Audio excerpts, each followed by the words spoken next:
welcome to the trade. Before we get to the charts that matter, let's have a quick look at what traders are watching out there. President Trump moving to substantially raise tariffs on steel and aluminium imports, cancelling exemptions and duty-free quotas for major suppliers Canada, Mexico, Brazil and other countries in a move that could boost the risk of a multi-front trade war. Worth noting, it looks like Australia could be exempt.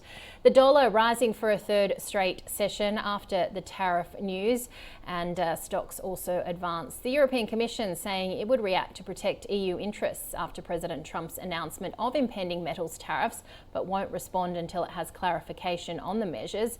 And of course, the latest tariff tactics igniting another gold rush, propelling the safe haven metal to new heights and bringing the glittering $3,000 milestone into view. Let's get more on gold now, and particularly the technicals, with Peter Pan from ACY Securities joining me. Peter, what are we seeing here, particularly with some of the correlation when you look at the gold price? So lately, the gold price has been acting a little bit strange.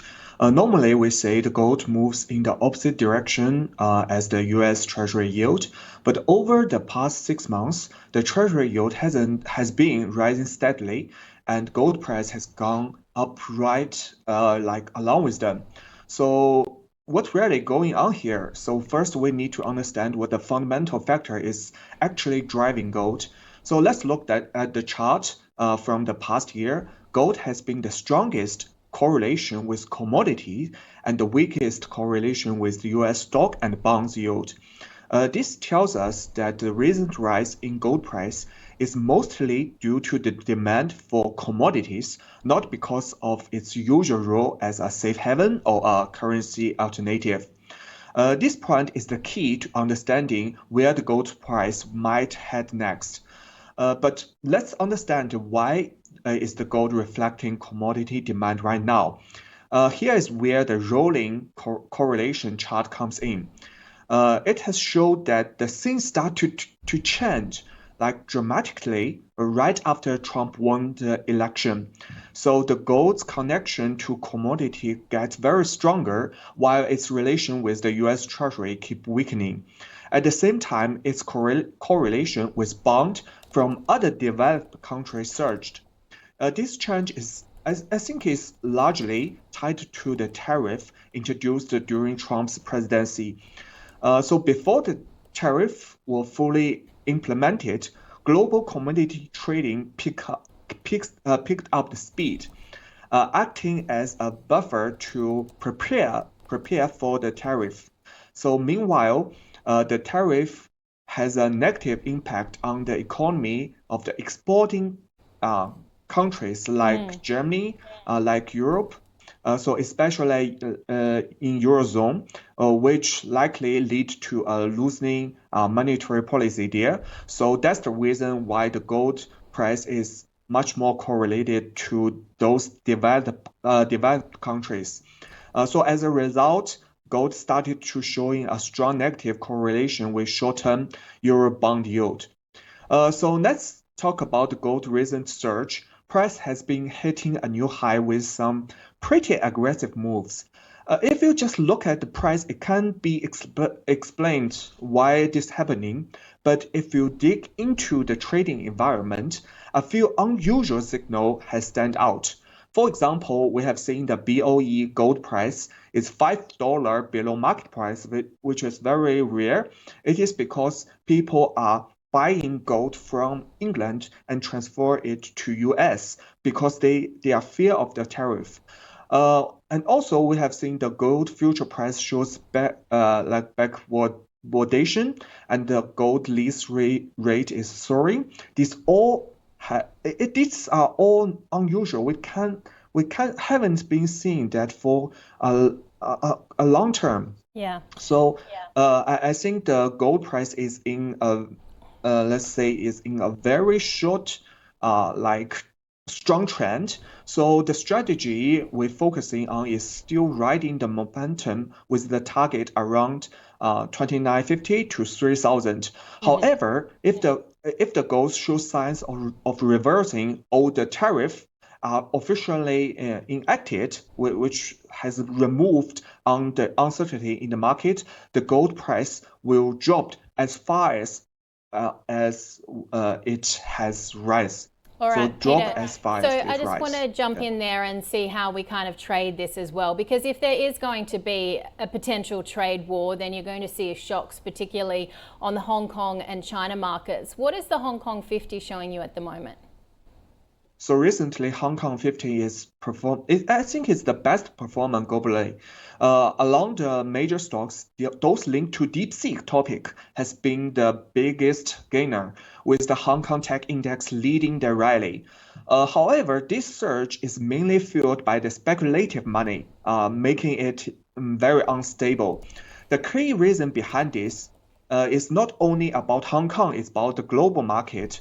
The valuation of the US tech stock is very high and the cryptocurrency is declining, which makes there is a very huge amount of high-risk seeking capital looking for an alternative. Some of it is flowing to gold, while the rest of it is targeting Hong Kong stock under the DeepSeek tema.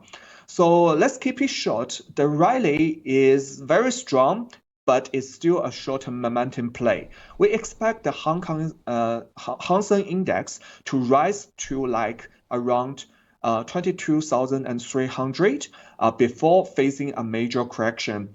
But in the end, the stock market is still driven by the underlying economy, but the Chinese economy facing like the U.S. tariff, the uncertainty in the property crisis, and also the economy GDP and inflation is not performing quite good.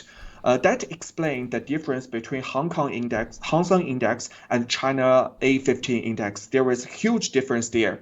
So we think Hang Seng Index will still rising, but it will correct itself in maybe the last 2 or 3 months. All right, let's have a look at the euro as well. Of course, a lot of concern about the next tariff target potentially being the eurozone. What does this mean for the currency? Yeah. So next tariff, I think is mainly like about the Europe, the Japan. However, like the Japan president has already talked to Trump, and the relationship seems like be good. So the next tariff is most likely to be Eurozone. And that will give very big pressure to euro dollar, and it has already influenced the market. Let's see, like in the past 1 or 2 weeks, which currency is the worst? It's euro. It's not dollar, but euro. So we will continue to see the euro dollar to keep going down, especially after the tariffs get into effected or some new tariff comes out. I hope to see the euro dollar keep dropping. First, it will reach 1.03, and then it will give further down to 1.0221. And of course, Tesla is the other big thing here, Peter, as well. The Elon Musk BFF with Donald Trump. What does this all mean in terms of the outlook for this stock as well? Yeah. So people, after Trump win the election, people are keep buying Tesla, which make its price to rise 123%. But the main reason behind that is Trump support autonomous driving. But I always say that autonomous driving is not the priority for the Republican Party. So in the after Trump get in the White House, for the first 3 or 4 months, I don't think he will mention anything about it. So that will make the Tesla price get correction. And the other bad news is that Tesla sales in the global market, not in the US market, but in the global market is shrinking. Let's say in the most recent data in Germany, the market percentage dropped from 14% to 4%, and also the Chinese sales has been surpassed by Geely and Chang'an cars. And also there is some news that Tesla board is selling off the shares. These are all bad news for Tesla. The only hope is that the Tesla is saying they will like build the robot in 2025 and make it massive production in 2026. But we still don't know what those robots can do. So in short term, I think there will be still a strong short trend until it gets to like 320 or 280. Yeah, so in short term, I will still short it. All right, Peter, always great to chat. Thank you so much. Peter Pan from ACY Securities with a look at all things technical. That does it for this edition of The Trade. Be sure to join us again next time.